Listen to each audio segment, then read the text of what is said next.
Bon mercredi, milieu de semaine, Alex avec vous, en compagnie de Véronique. Véronique, comment ça va? Salut, ça va très bien, toi? Bon, comme tu as su et que tu sais, depuis vendredi passé, il y a la pluie d'éloges pour Guy Lafleur, malheureusement, qui est décédé suite à un cancer à 70 ans. Et là, je voulais un peu péter ma coche, si tu me le permets. Ah oui? Parce que tu sais, moi, je suis un collectionneur d'objets, de biens sportifs. Comme les cartes, entre autres. Comme les cartes, entre autres. Et si tu vas sur des sites de type Kijiji et Marketplace sur Facebook, depuis l'annonce du décès du démon blond, là, ben, le monde demande des prix astronomiques pour des objets bas de gamme, entre guillemets. Littéralement, une carte de Guy Lafleur de base, là, c'est à peu près 5 $. Ben, il y en a qui demandent 200 et voire plus pour une carte dite de base. Mais signée ou même non, pas? Non. Des articles comme des photos de lui là, avec signature. Le monde profite qu'un héros national, parce qu'on peut dire que c'est un héros national, décède pour se faire de l'argent sur son dos. Puis je trouve ça vraiment dégueulasse. Franchement, là, j'ai des objets chez moi signés par Guy Lafleur. Non, je ne vais pas les vendre. Non, moi, je ne vais pas profiter que quelqu'un décède pour me faire de l'argent. C'est pas mon style. Et je m'adresse aux... Tu sais, il y en a qui sont honnêtes. Mais les malhonnêtes, là, ben désolé, mais allez vous faire voir, littéralement, ça se fait pas. Mais sinon... C'était direct. Non, c'était direct, mais sinon, regarde, c'était ma petite montée de lait de la semaine. Si tu me l'as permis. Anyway, je commence l'émission. Fait qu'on... Je prends un petit peu mes aises, hein, qu'est-ce que tu veux. Je vois mais non, cette semaine, jeudi, arrêtons de tourner autour du pot. Danny Machocha. Oui, c'est notre invité cette semaine aux Accros du micro reçoivent. Donc, dès jeudi, 16h, sur notre chaîne YouTube. C'est le directeur général des Alouettes de Montréal. Et vous allez voir, je l'ai bien cuisiné. C'est une blague, bien évidemment. On a été gentils avec lui. On s'attend, on peut le dire, là, à la coupe gris, selon ses dires. Pour, rien de moins. Rien de moins. Puis, je pense qu'on s'est têté 1 ou 2 billets pour aller voir les Alouettes. Mais on va voir si ça va fonctionner. On va voir ça. Oui. Ben, soyez des nôtres jeudi. Demain, en fait, notre entrevue avec Danny Machocha qui a été très généreux et très chic type. Moi, une très belle rencontre, bien heureuse de cette entrevue. Alors, Alex, sur notre radar à nouvelles, cette semaine, une loi du Tennessee aux États-Unis qui pourrait devenir la norme et Twitter qui interdit les publicités climato-sceptiques. Dans ta chronique, Alex, tu nous parles de la descente aux enfers de Netflix. Ouh. On poursuit nos questions farfelues un peu pour notre discussion cette semaine et on s'amuse à se demander quelles personnes aimerions-nous réunir autour d'une table, mort ou vivant. En ce qui me concerne, j'espère ne pas trop vous stresser avec mon sujet sur le stress. Non, mais tu sais, parce que ça va être comment mieux gérer son stress. Et oui, je viens de dire en peu de temps 3 fois le mot stress. Mais tu me stresses un peu. 4, oui. En conclusion, le MIT se penche sur un épineux problème. Bienvenue aux Accros du micro.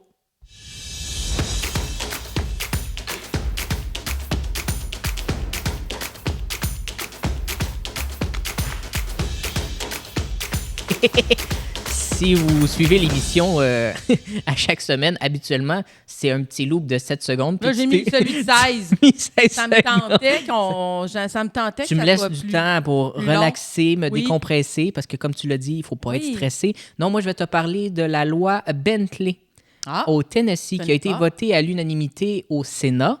Et là, tu te demandes, mais qu'est-ce que cette loi Bentley? Eh bien, ça veut dire que lorsqu'une personne tue quelqu'un en voiture sous l'effet de l'alcool et va en prison, si cette dernière a un enfant en bas âge, le conducteur fautif doit payer jusqu'à 18 ans la pension pour les enfants du défunt. Attends, là, parce que ça me concerne comme personnellement, là, en ce sens où j'en avais peut-être... J'ai déjà parlé dans une autre émission que mon père est décédé, moi, quand j'avais 2 ans, et il est décédé dans un accident de voiture. C'est un chauffeur, quelqu'un d'ivre.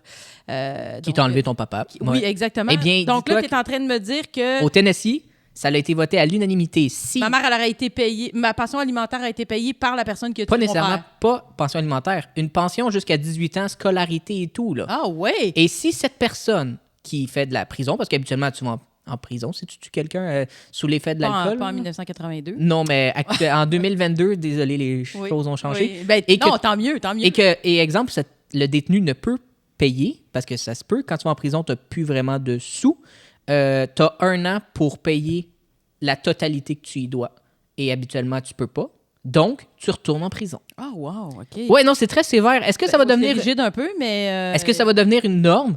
pour vrai, peut-être. Peut-être, ça se peut parce que t'enlèves la vie à quelqu'un parce que t'as trop bu. Déjà là, c'est con. Et cette personne-là, s'il a des enfants mineurs, ben, ils deviennent orphelins d'un côté, que ce soit la mère ou le père. Ben, c'est un peu normal de payer pour eux parce que t'enlèves un salaire, littéralement, à la famille. Fait que c'est le site WREG News qui rapporte justement ce fait-là. Moi, je l'ai entendu dans une radio ici au Québec. Si je ne me trompe pas, c'est au 98.5 dans la chronique économique que j'ai entendu parler de ça. Et je suis allé faire mes recherches. Et oui, ça existe vraiment. Ça va s'appeler la Bentley, le nom de la personne qui a été tuée là. Et ça a été voté à l'unanimité. Fait que c'est un beau geste du Tennessee, mais un peu, certes, je te l'accorde, drastique. Mais on verra la suite des choses. Ben, il y a quand même du bon, mais comme je dis, je suis comme un peu dans un conflit d'intérêts dans le sens où je suis mal placée pour parler parce que c'est sûr que moi, je trouve que ça a de l'allure, là, parce que déjà en partant, quand tu prends ton véhicule, même si ça ne m'était pas arrivé personnellement dans mon histoire familiale, mais quelqu'un qui décide de prendre son véhicule en état d'ébriété, je trouve que c'est un geste totalement égoïste et de ne pas penser à autrui. C'est disgracieux, c'est dégueulasse. Tant qu'on peut... Tu bois, prends un taxi. taxi. À ça, oui, exactement. Moi, je suis quand même pour la répression sur l'alcool au volant. Enfin, ben merci, Alex. J'étais zéro au courant de cette nouvelle-là. On en apprend tous les jours grâce aux accros du micro. Oui. Moi, j'y vais du côté de Twitter cette semaine pour ma nouvelle sur le radar, parce que vendredi dernier, 22 avril, c'était le jour de la Terre. Et pour l'occasion, Twitter ou Twitter a annoncé que tout... Utilisé par les tweets. Twitter, Terre, jour de la Terre. Je l'avais pas compris. Bon, je pensais que je suis vraiment dur. Non, mais c'est bon, t'en as pogné une autre. T'es allé ailleurs, mais c'est correct. Donc, Twitter a annoncé que toute publicité trompeuse concernant les changements climatiques seront maintenant interdites sur la plateforme. L'objectif, c'est de ne pas contrecarrer les efforts qui sont mis pour la protection de l'environnement. Donc, terminer les annonces qui contestent ou contredisent le consensus scientifique. Les données qui viennent du GIEC, donc le groupe d'experts intergouvernemental sur l'évolution du climat, les experts climatiques de l'ONU, vont être les balises sur lesquelles Twitter va se baser pour déterminer ce qui est vrai ou faux. Fini les fake news, dans le fond. Oui, bien, en tout ce qui concerne le climato-scepticisme, effectivement. Et Dieu sait qu'il y a aïe sur ce sujet. Oui, parce que là, bon, il y en a beaucoup, oui, d'affaires qui se disent qu'ils n'ont pas de bon sens. Parce que, puis là, le réseau social est un petit peu au cœur d'une tempête depuis quelque temps parce que beaucoup lui reprochent d'un côté d'être trop permissif, de l'autre de cautionner au contraire la censure. Bref, on critique de part et d'autre la façon dont Twitter modère ses contenus.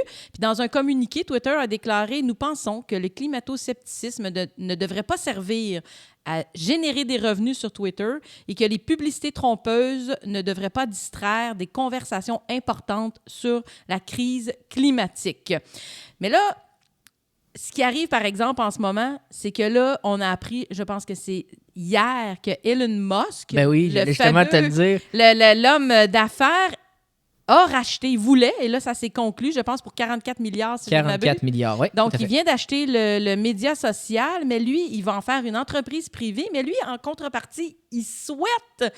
Lui, il trouve depuis toujours que Twitter brime la liberté d'expression, puis lui, il veut, au contraire, quand il va devenir propriétaire, réduire toute modération de contenu. Alors là, ce qui vient d'être annoncé va peut-être être finalement... jeté aux poubelles. Voilà, alors, inquiétant. Peut-être même mis au recyclage. Oh!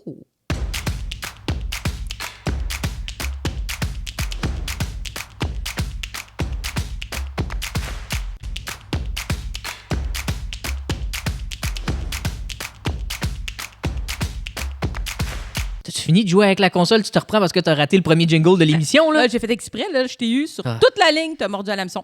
Netflix, Alex, 2X, demain, t'as-tu ça? Netflix, Alex, se cherche pas mal ces temps-ci. Il y a plusieurs nouvelles procédures qui vont être mises en place, d'autant plus que la plateforme a perdu, semble-t-il, beaucoup d'abonnés dernièrement.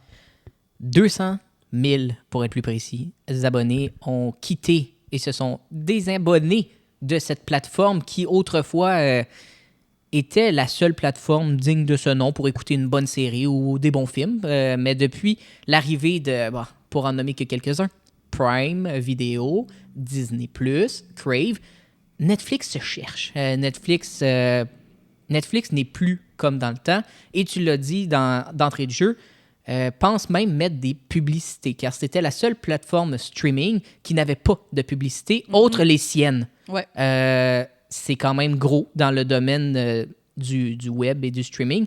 Mais où est-ce que je veux t'emmener, c'est... As-tu un compte Netflix? Oui. Payes-tu ton compte Netflix? Ben oui. Tout à fait, OK. Je sais pas si...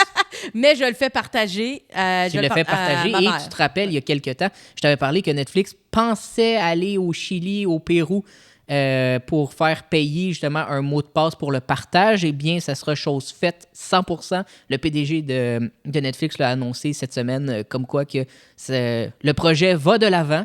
Donc, peut-être en Amérique du Nord, bientôt, si tu partages avec ta mère, tu devras lui donner un code et ce code sera payant. Elle devra payer pour avoir accès parce que là, en ce moment, c'est la catastrophe, c'est l'hécatombe. J'ai pas d'autres synonymes pour que ça va pas bien. C'est le chaos! C'est le chaos, oui, c'est le chaos. C'est le chaos et pas en nombre d'abonnés, pas juste en nombre d'abonnés, à la bourse aussi. L'action Netflix, une chute de 40% en une semaine. Ah, en une semaine? En une semaine, oui. On le savait qu'avec, en ce moment, la crise entre l'Ukraine et la Russie, comme ils ont fermé Netflix en Russie, c'est 700 000 personnes de moins. Ils s'attendaient à ça. Ils le savaient. C'était calculé. Fait que les 200 000, c'est pas là qu'ils viennent. C'est vraiment du désabonnement non prévisible. C'est quand même drôle à dire parce qu'eux, ils s'attendaient à faire à peu près 2,5 millions de nouveaux utilisateurs pour le premier trimestre, parce que là, on parle vraiment du premier trimestre, janvier à mars de cette année. Ils ont fait quand même 1,6 milliard de revenus nets, fait qu'ils ne sont pas dans le trouble financièrement, mais niveau abonnés, pour le deuxième trimestre, est-ce que tu sais combien ils prévoient? Une diminution de 10 millions d'abonnés. OK, fait que ils prévoient que, dans le fond, ça... Une hécatombe, là, ça continue La chute va être de mois terrible. en mois. OK. La chute va être terrible. C'est pour ça qu'ils tentent de trouver des mesures. Ils tentent de trouver des mesures, puis ils vont vraiment dans l'extrême pour te donner des idées. Ils ont arrêté la production de certaines séries fortes. Je vais t'en nommer quelques-unes. Peut-être que tu les as pas écoutées, mais c'est quand même des très bonnes séries. Ils vont arrêter Marco Polo. Oui, j'ai écouté ça. Ouais. J'ai bien aimé, moi. Marco Polo, savais-tu qu'il y avait... Sur Netflix, il y a des scores en pourcentage. Là. Globalement, c'est 94 d'appréciation. D'appréciation. Ouais, okay. Bon. Fini Marco Polo. On va pouvoir juste jouer dans la piscine maintenant. DAO. Oh mon Dieu. C'est quoi? DOA, plutôt, une série qui se passe en Californie. Jessica Jones, après 3 saisons, merci, bonsoir. Bloodline, merci, bonsoir, c'est un départ. The Punisher, après 2 saisons, aux poubelles. Narco. Narco. Oui. Ben, c'est faut dire que Narco, c'était rendu Narco Mexique maintenant, parce que Narco de la Colombie, ils ont eu 3 saisons, c'est fini, c'est devenu Narco. Narco Mexique, qui a 2 saisons, qui est un peu une suite logique, parce qu'après que le cartel colombien soit dissous, à peu près, selon les experts, c'est les cartels mexicains qui ont pris la relève. Fait que bye-bye Narco. Fait que ça, c'était populaire aussi, vraiment. C'était très populaire, mais là, moi, je me suis dit, on s'entend, quand tu ouvres Netflix, tu perds ton temps en petit pépère. Parce que, entre toi, puis moi, puis toi, quand tu ouvres Netflix, là, tu passes plus de temps à chercher qu'est-ce que tu écoutes. Ah oui, ça c'est pas... Ben, ils ont mis un super bon bouton qui s'appelle « Surprenez-moi ». Je sais pas si tu l'as vu. Ah non! Parce que j'avoue que ça fait très longtemps là, que je suis pas allée sur Netflix. Petite gorgée d'eau, attention. Vas-y. OK, on a le droit à une pause eau. Merci. Surprenez-moi. Ouais, c'est ça. J'ai dit juste un petit peu. Surprenez-moi, c'est une lecture aléatoire. Ils vont te proposer quelque chose. Basé sur tes écoutes. Basé, oui, vraiment aléatoirement. Et on s'entend que Netflix, une fois que tu as fait le tour de leur production originale, parce qu'ils ont beaucoup de projections originales, ben, tu cherches vraiment très, très, très, très, très longtemps. On s'entend le phénomène Squid Game, que tu as sûrement écouté ou non? Pas oui, je l'ai écouté. Ben, après la vague, là, OK, moi, je l'ai écouté pendant la vague. Ça fait pas longtemps, moi. Tu écoutes les émissions, puis après. Ben, c'est ça. Ça finit. Puis avec la perte aussi que quand Disney est arrivé, de tout ce qui était Marvel, ben, ça a donné une claque ses fesses en petit pépère à Netflix. Ils ont eu mal. Au postérieur, ils ne pouvaient plus s'asseoir. Fait que là, moi, je me suis dit, bon, un abonnement de base, c'est 9,99. Oui, je connais les prix. Ça fait mal au portefeuille. Ben là, je me dis, moi, je paye pas ça pantoute. Là. Je pense que je paye 15,99. Ouais, mais standard, là, c'est genre un écran, c'est pas du 4K. Ah oui, OK. C'est UHD, là. Non, c'est UHD au lieu de Super HD de ce monde, mais ça, c'est des termes plus technique. Je me dis, là, moi, je pense me désabonner parce que ça vaut-tu vraiment la peine de payer pour un médium qui finalement va devenir comme toutes les autres puis qui va t'offrir rien? Oui, il y a certains films le fun de temps en temps, mais j'aime bien mieux aller sur Disney, sur Prime, même sur Crave avec des spécialités américaines que Netflix. Fait que sur ça, je pense que je vais dire bye-bye Netflix.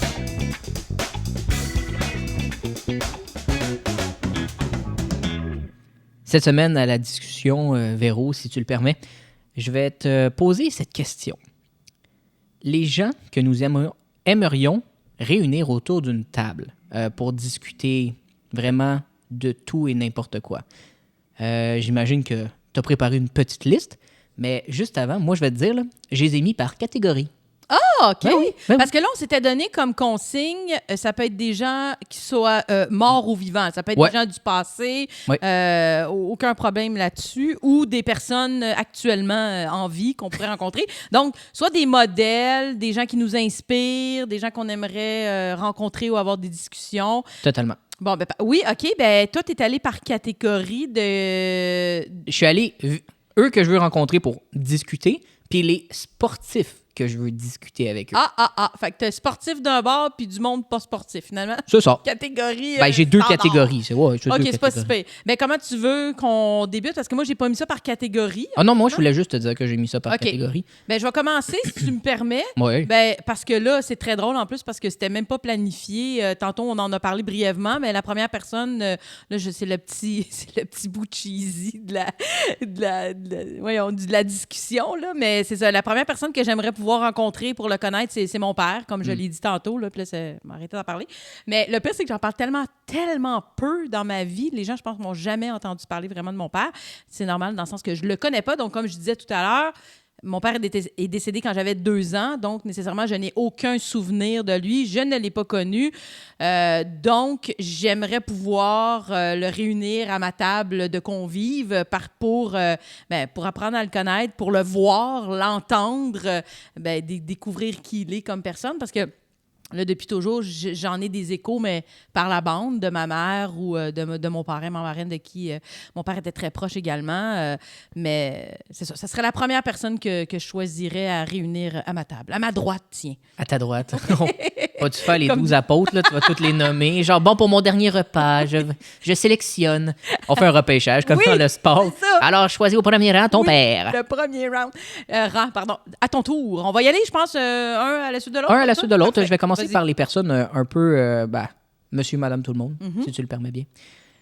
C'est sûr qu'une personne que j'aimerais discuter et rencontrer, c'est quelqu'un qui n'est pas canadien, OK, mais qui a l'air d'avoir du vécu et qui a vécu aussi beaucoup de choses. Ça serait l'ancien président Barack Obama. Oui, bon, il y a de l'air. Tu sais, il peut venir avec Michel si ça y tente, ça lui est invité là, si ça y tente, mais Barack Obama, avec toutes les barrières qui sont tombées quand il a été élu pour la première fois, ainsi que son deuxième mandat, doit être un homme, ma foi, intéressant à discuter, mais pas de politique, de tout. Puis c'est un grand fan de sport. Lui, c'est plus la ville de Chicago. Ouais, ses équipes sont moyennes, disons-le. Mais discuter avec l'ancien président sur c'est quoi être un président aux États-Unis, ça doit être quelque chose de le fun. Ouais, bon choix. Merci. Choix. Je pense que je vais être invité à ton souper, si tu me permets aussi. Tu prendras la place de Michel. OK, parfait. Moi, j'y vais avec une écrivaine, Françoise Sagan. C'est une écrivaine qui est devenue riche et célèbre, si on veut, à 18 ans, en 1954, avec son premier roman qui était « Bonjour, tristesse ». Puis elle a, après ça, mené une espèce de vie de rêve. Sa vie rêvée à elle, c'était une vie de bohème où elle passait son temps à aller dans les cafés, à aller jaser avec des amis. Elle a eu une espèce de vie aussi un peu d'excès par la suite. Alors moi, j'aimerais vraiment discuter avec elle, d'un, parce qu'elle vient d'une autre époque. C'est une femme dans les années, 50, c'est une Française.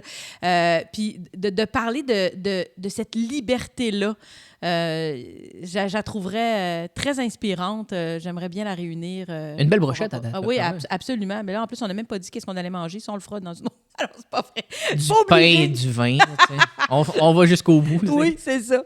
Moi, mon deuxième, c'est un acteur français. Oh! Oui. Louis de Funès. Oh oui! Oui, ben ses films passent souvent à prise 2, puis étant un grand cinéphile, j'en ai vu quelques-uns.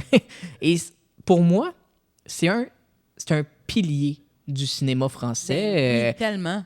Oui, Louis de Funès, c'est t'aimes ou t'aimes pas. Du mitigé, je connais pas vraiment de personnes qui sont mitigées. Soit qu'il y en a qui disent qu'il va trop dans l'exagération, d'autres qui jouent le rôle qui est attribué. Mais non, Louis de Funès, pour vrai, serait quelqu'un de le fun à discuter cinéma actuel. Parce qu'on dit beaucoup que le cinéma est, principalement l'américain, là, mais le cinéma est malade. C'est tout le temps la même affaire. Peu importe, là, pense à un film de super-héros, un film d'amour, un film d'action. Ah, ben c'est sûr, le synopsis de base, c'est toujours la même. C'est toujours la même chose, tandis que dans ces années-là, il y avait de la diversité. C'était différent. Fait que non, parler vraiment une conversation avec Barack et Michel de cinéma, moi, ça m'intéresserait beaucoup. Intéressant. J'aime ça parce qu'on apprend en plus. On n'a jamais parlé de ça. Fait que je trouve ça le fun de voir tes choix, puis ce qui t'intéresse, ce qui te... Ça va en plus avec ta passion du cinéma, tu l'as dit, ça va de soi, mais j'aurais pas pensé à Louis de Funès, mais très bon choix encore. Bon, là, mon troisième choix, après ça, je vais y aller dans une façon un petit peu plus farfelue. Là. Lui, c'est mon troisième choix sérieux. C'est Dostoïevski, un auteur aussi, russe, assez sombre, dont sa vision de vie, je te dirais, que se résumerait par la conviction que l'humanité était rongée par un mal incurable. Donc, mais c'est un de mes auteurs fétiches, somme toute, qui a écrit des très grands livres. Les frères Karamazov, entre autres, Carnet tout seul, que j'ai beaucoup aimé, L'Idiot, enfin bref. Puis étonnamment, moi, j'aime beaucoup les auteurs pessimistes, sombres et noirs dans la vie. Ça me fait du bien de lire ça. On dirait que de lire le pire des visions sombres, moi, ça m'aide. On dirait qu'après ça, je me dis que je peux juste... ça peut juste nous amener à chercher le mieux, la lumière, fait que d'avoir son point de vue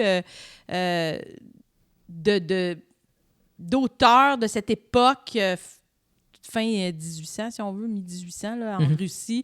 Je serais assez fascinée de l'entendre parler. Peut-être qu'il ne parlerait pas, vraiment.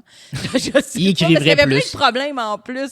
Mais ouais, à date, ça serait un drôle de mélange, par exemple. Mon père, François Sagan, Dostoïevski, mais check bien après où on s'en va. Vas-y. Est-ce que Dumbo existe? Je peux-tu le mettre sur ma table? Non? L'éléphant?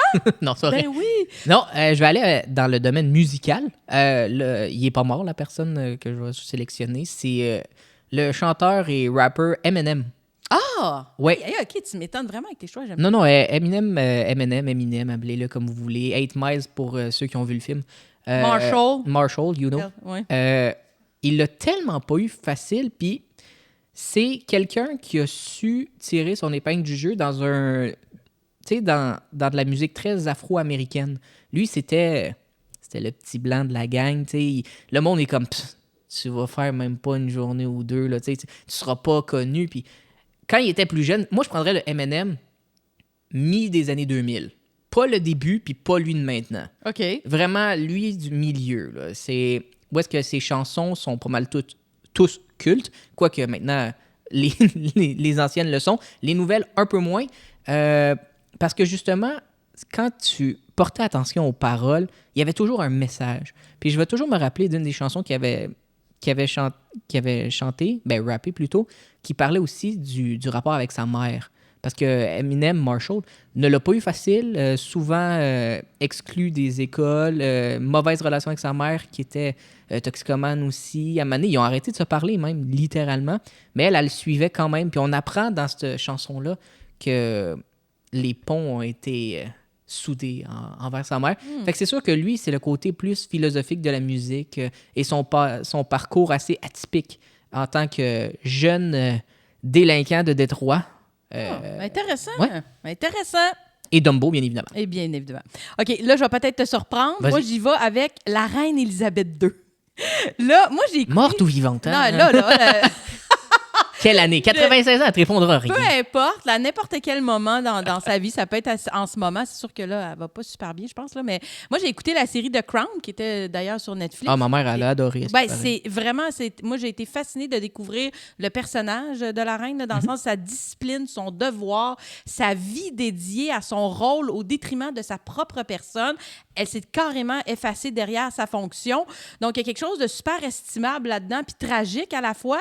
Donc, j'aimerais beaucoup l'entendre parler. Je pense que c'est pas une femme nécessairement qui en temps normal qu'on peut avoir beaucoup de contact avec elle, mais moi, c'est que j'aimerais vraiment la rencontrer juste pour essayer aussi de la faire rire. Moi, j'aurais le goût de faire rire la reine d'être fière parce que j'aurais fait une joke puis elle aurait ri de ma joke. Oui, mais tu sais que t'en as est souvent avec toi, hein, sur les billes de vin. Mais c'est ça, mais j'en ai pas pantoute, j'en ai jamais. Bon, ben, on vient de savoir que Véro, finalement, excusez-moi, là, on va partir un GoFundMe pour toi, OK? Juste pour que tu vois la reine.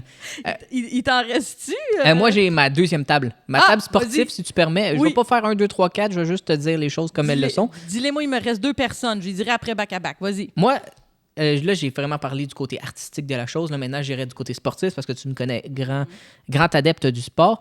Je vais commencer avec Kobe Bryant.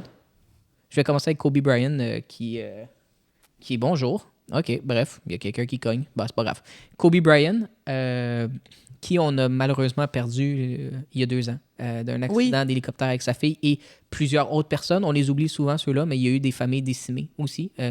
Kobe Bryant serait une des personnes avec qui je voudrais parler. Jackie Robinson, le joueur de baseball, court passage à Montréal dans les ligues mineures. Mais bon, excuse. Ouais, je sais, tu cherches qui a cogné, je le sais pas. Moi non, je sais pas non Pas plus. problème. C'est rare, il n'y a jamais personne qui cogne ici, c'est chez nous. Puis on est, voyons, pourquoi ça a cogné? Ouais, c'est pas grave. Donc, on poursuit. Jackie Robinson, Kobe Bryant, qui est quelqu'un de vivant, et tu le sais, c'est Tom Brady. Je l'ai rencontré. Étonné, ouais, mais je l'ai rencontré en 2016 à Montréal. Mais tu sais, vraiment avoir le temps de discuter ça a avec dû lui. être bref, là. 5 minutes dans un anglais plutôt bafoué.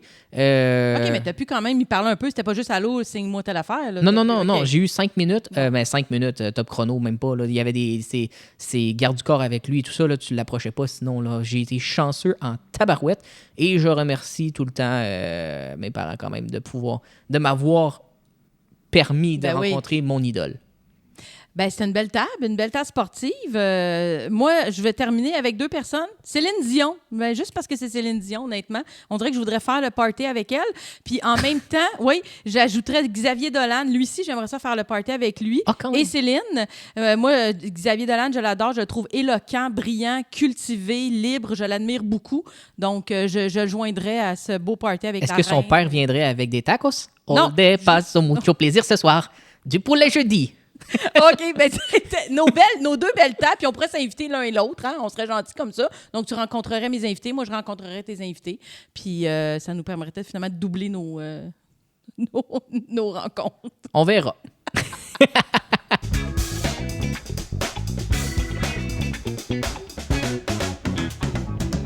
Là, Véro, je suis stressé là, parce que ta chronique sur le stress me stresse. Bien, absolument, parce que tu le sais, hein, on le sait tous, le stress, c'est stressant. Moi, ça me stresse tellement, ça te stresse toi aussi.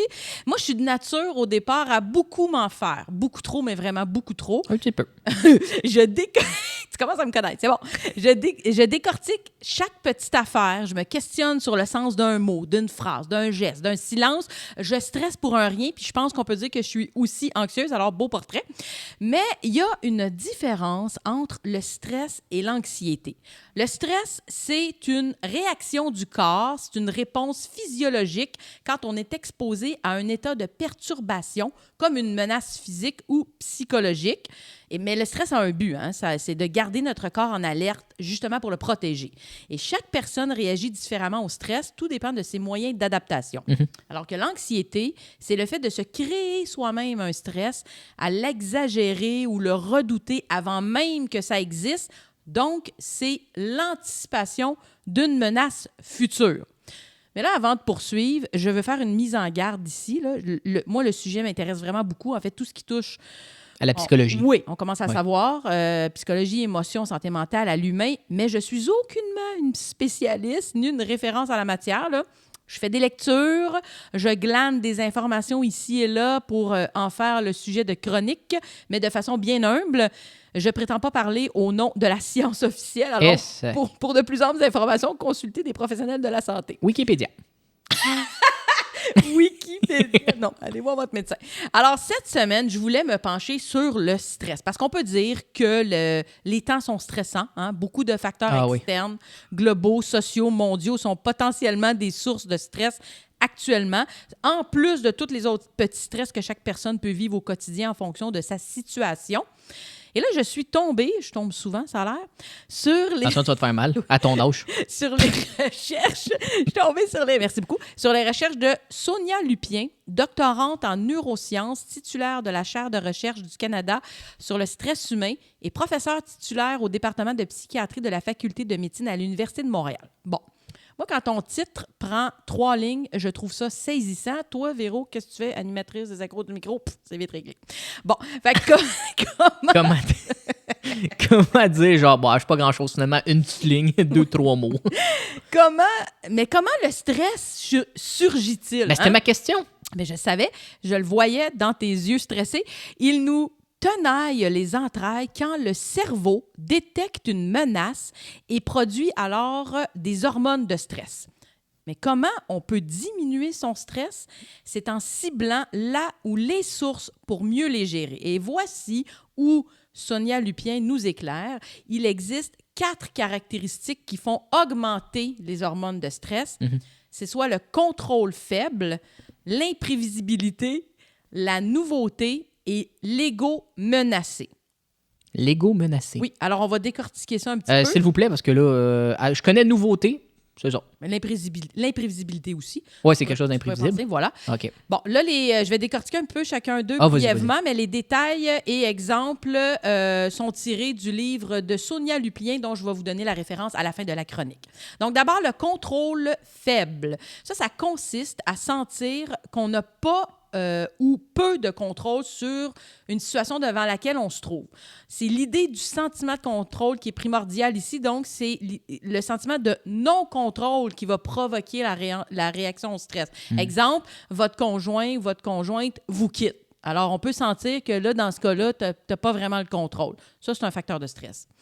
Il y a ensuite l'imprévisibilité. Oui. Ça, c'est lorsque se produit quelque chose d'inattendu dans votre vie. Comme quelqu'un qui cogne pendant une chronique. Oui, ou que vous êtes exactement comme on a vécu il y a 2 minutes et demie, donc, ou 4-5. Donc, l'imprévisibilité, c'est ça, c'est quelque chose d'inattendu dans votre vie ou que vous êtes incapable de prévoir ce qui s'en vient. Exemple. Mon mariage.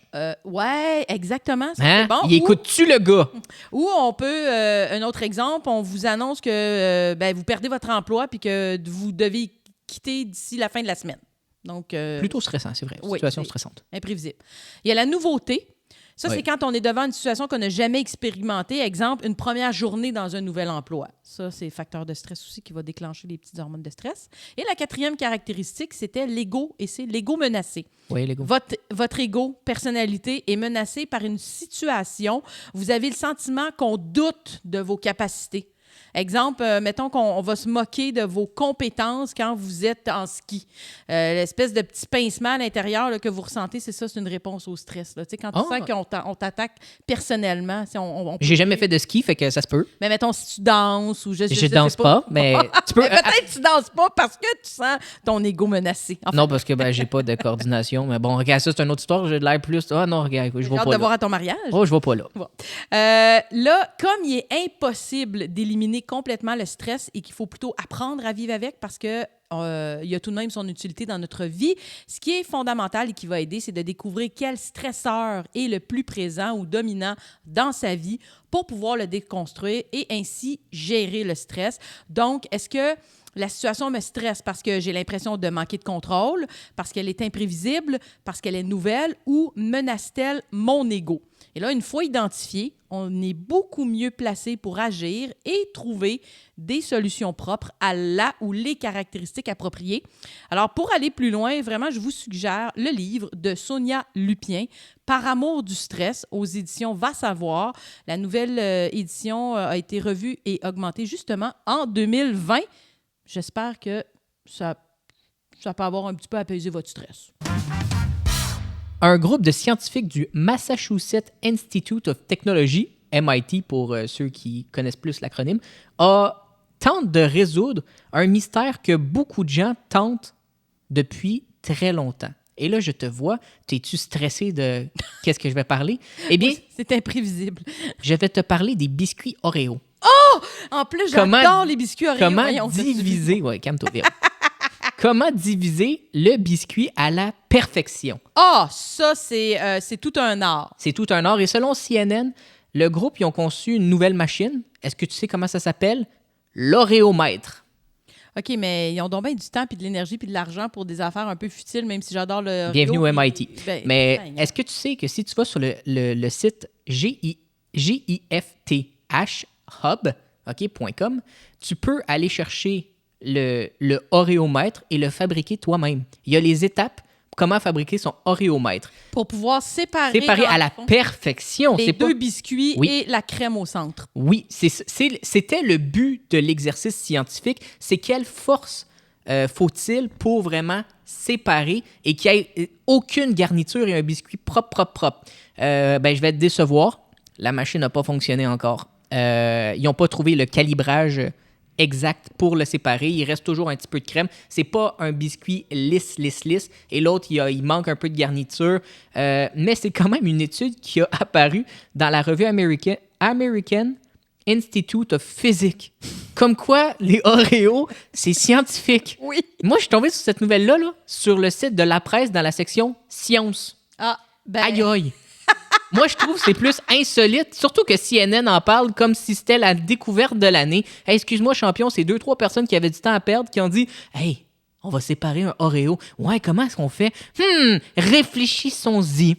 Ben, nous, on en a fait en tout cas notre nouvelle insolite de la semaine. Non, mais c'est parfait, on en a fait une nouvelle insolite parce que c'est très insolite et farfelu. Là, moi, les Oreos, je les mange ensemble dans un bon petit verre de lait. Ah non, pas moi. Moi, je les sépare, mais... En tout cas, moi, j'en sépare un seulement, puis ensuite, la crème est sur le dessus avec l'autre biscuit au chocolat en dessous. Fait que... On passe vraiment beaucoup de temps à parler d'un Oreo, oui, finalement. Mais non, mais... Je sais pas combien de temps j'en ai pas mangé, mais là, tu me donnes le goût. Non, mais pour dire à qui la chance maintenant? Vous savez où aller pour faire le Oréomètre et qui sait? Peut-être c'est quelqu'un du Québec qui va dire « J'ai trouvé la force physique idéale pour un biscuit séparé à la perfection. » Puis ça pourrait s'appliquer à tout autre biscuit aussi qui sont... Non, juste les Oreos, OK? Ça s'appelle Oréomètre. Parfait. Amène-moi pas un Fudgeo. Ah, non, parce que ça, c'est une autre histoire. Surtout, puis là, sûrement qu'ils parlent pas des doubles crèmes. OK. Non, double crème ou les moitié-moitié aussi. Est-ce que ça... Oh, non! On est ailleurs. Là, tu poses un vrai problème. Oui, je pense qu'il faudrait... On va les contacter. On va contacter le MIT puis leur demander le double crème, qu'est-ce qui arrive. Bon. Bien, c'est ce qui complète notre émission encore cette semaine. Merci d'avoir été à l'écoute. On rappelle que demain, jeudi, notre invité des accros du micro reçoivent c'est Danny Machocha, qui est le directeur général des Alouettes de Montréal. Et continuez de vous abonner en masse. On aime ça, savoir que la petite famille grandit, comme j'aime tellement dire. On se donne rendez-vous les mercredis à 16h et les jeudis à 16h, oui, également aussi. Et sur ce, bye!